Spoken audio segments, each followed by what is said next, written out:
From what City Manager Fielding was telling us this morning, I mean, we've known about this $170 million figure, but he's saying that despite the fact the economy seems to be improving, this is not going to be a short-term problem here. Can you explain to Calgarians why the turn in the economy doesn't translate here? Well, it does, but of course we're always lagging. And so we, as a civic government, felt the downturn in the economy a bit later than most people felt it. So there's still a lag period.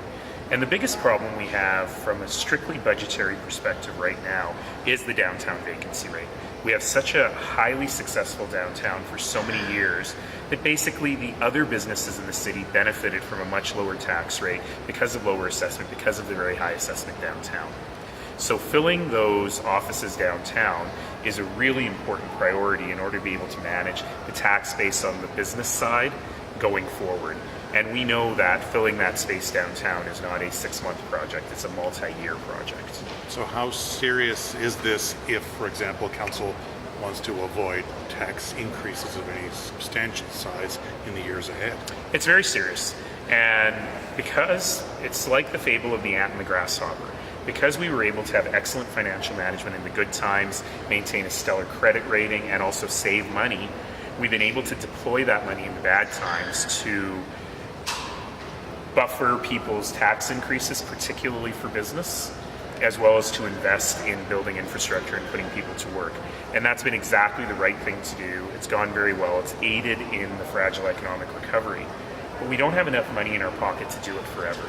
So the council that's coming in is going to have to make some very tough decisions, partially for 2018, but really for the 2019 to 2022 business cycle that will involve increase taxes or fees or significantly cut services. Really, they have to make that decision.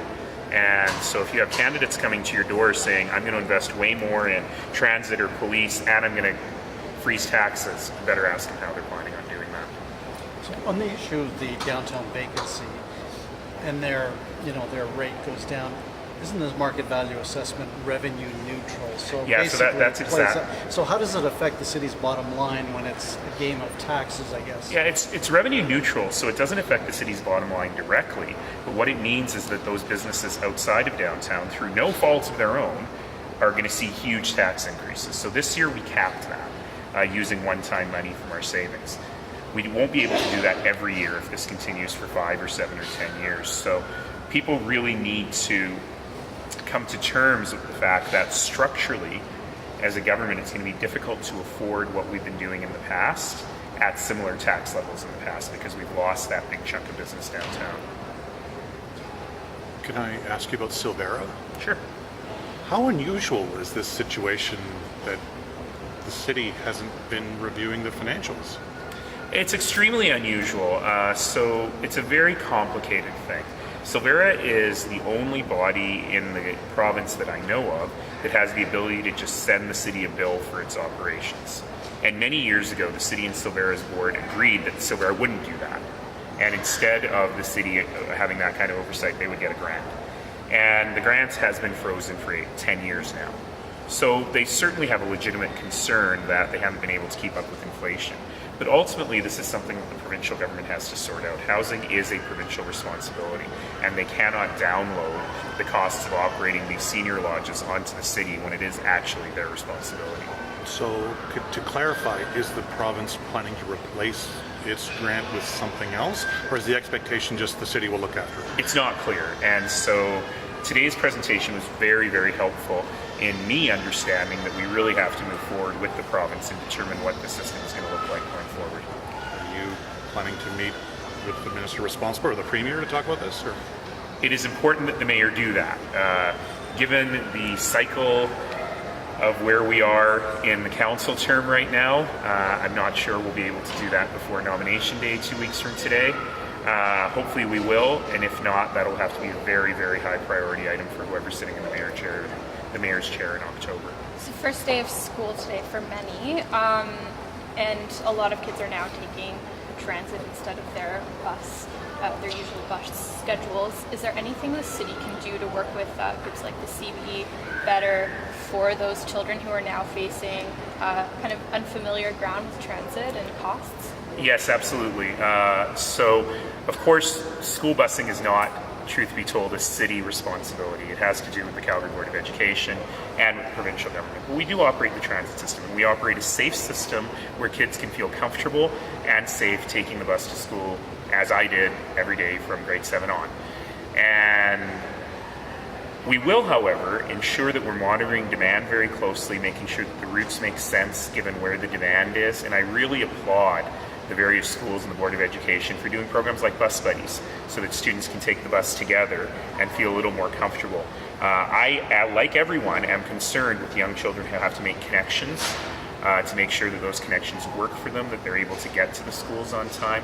Ultimately, while we didn't cause this problem and we have no ability to fix it the way most parents would want to have it fixed, Calgary Transit is committed to the safety and convenience of every passenger, and in particular our youngest passengers. And we'll make sure for as long as this system continues that those students will have a safe and convenient ride to school. So is that just like switching up times and frequencies? Yeah, it might mean some route changes, it might mean some frequency changes. It certainly means that our operators, our drivers, are going to be extra attentive to the needs of the students, making sure they're getting on and off at the right times and places.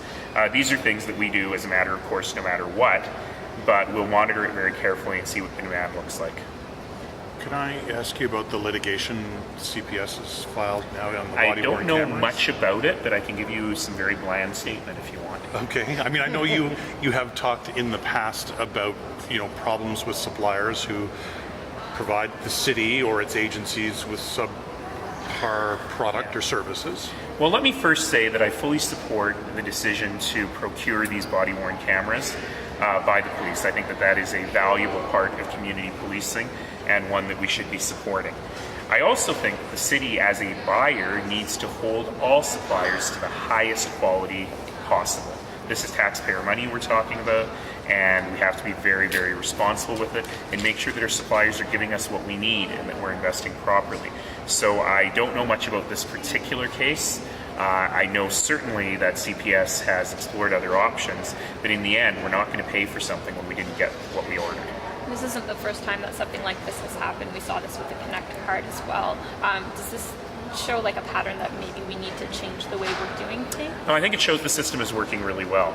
The city procures literally billions of dollars every single year in goods and services. And in those cases where suppliers are not able to meet their performance standards, then we're not going to sit back and let them have the money. If you get taxpayer money, you are expected to give taxpayers value. Do we have the money from Connect back yet? I don't know the answer to that question. I will find out for you.